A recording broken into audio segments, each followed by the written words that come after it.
नमस्कार दोस्तों, मैं डॉक्टर अरुण प्रताप सिंह भदौरिया,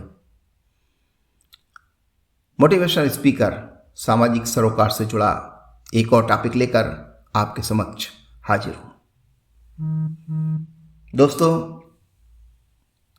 ये एक छोटी सी कहानी है जो मैंने सोशल मीडिया पर पढ़ी, आपके साथ शेयर कर रहा हूं।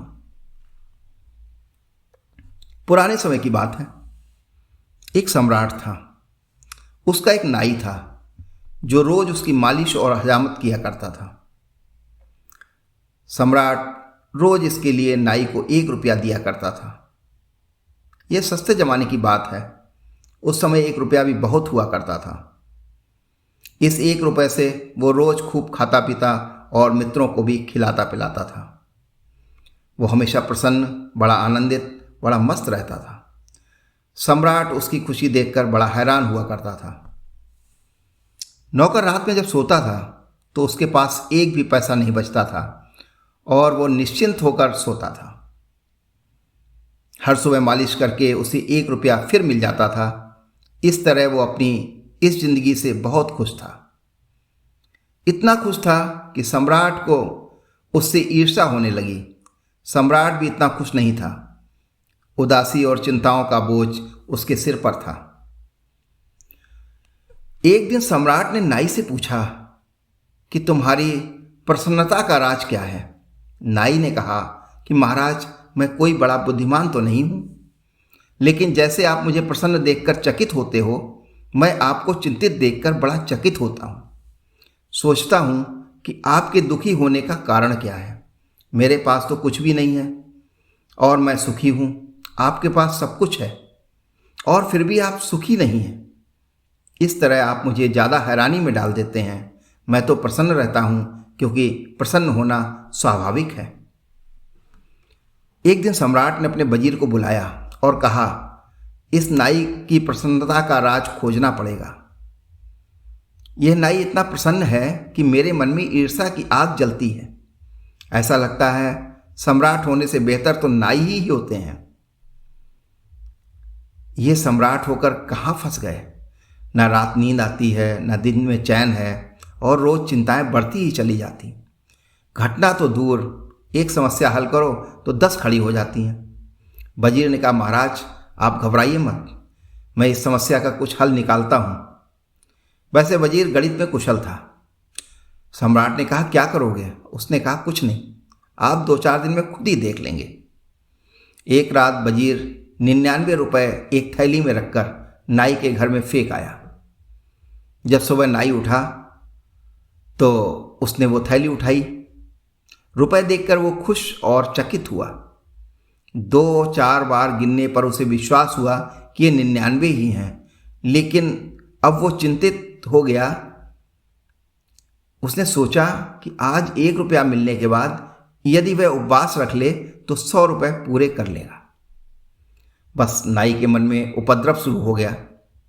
पहले कभी उसने इकट्ठा करने का सोचा ना था। इकट्ठा करने की सुविधा भी ना थी। 1 रुपया मिलता था, वो पर्याप्त था जरूरतों के लिए। उसने कभी कल की चिंता ही नहीं की थी। आने वाला कल उसके मन में कभी छाया ही नहीं डालता था। वो आज में जिया करता था। ऐसा उपद्रव उसके मन में पहली बार हो रहा था। 99 पास में थे, 100 करने में देर ही क्या थी। सिर्फ एक दिन तकलीफ उठानी थी और 100 हो जाएंगे। नाई ने उस दिन उपवास रख लिया, लेकिन जो वो सम्राट के पास पैर दबाने के लिए आया तो वो मस्ती उसके चेहरे पर नहीं थी। उदास था, चिंता में पड़ा था, कोई गणित चल रहा था। सम्राट ने पूछा, आज बड़े चिंतित मालूम होते हो, मामला क्या है? सम्राट को वजीर की चाल के बारे में पता नहीं था। उसने कहा, नहीं हुजूर, कुछ भी नहीं, सब ठीक है। मगर आज बात में वो सुगंध न थी जो सदा होती थी। सब ठीक है भी ऐसे कह रहा था जैसे सभी कहते हैं सब ठीक है। जब पहले कहता था तो लगता भी था, आज बस औपचारिक तरीके से कह रहा था। सम्राट ने कहा, नहीं, मैं ना मानूंगा। तुम उदास दिखते हो, तुम्हारी आंख में रौनक नहीं, तुम रात ठीक से सोए भी नहीं हो। नाई ने झूठ बोलते हुए कहा कि अब आप पूछते हैं तो बता ही देता हूं, मैं रात को ठीक से सो नहीं पाया, लेकिन सब ठीक हो जाएगा, एक दिन की बात है, आप घबराइए मत। लेकिन वो चिंता उसकी रोज बढ़ती गई। 100 पूरे हो गए तो वो सोचने लगा, अब 100 तो हो गए, क्यों ना धीरे धीरे इसे 200 किए जाएं। अब एक एक कदम उठने लगा। वो 15 दिन में बिल्कुल ही ढीला ढाला हो गया। उसकी सब खुशी चली गई। सम्राट ने कहा, अब तुम सच बता ही दो, मामला क्या है? मेरे वजीर ने कुछ किया क्या? तब वो चौंका। नाई बोला, क्या मतलब? आपका वजीर?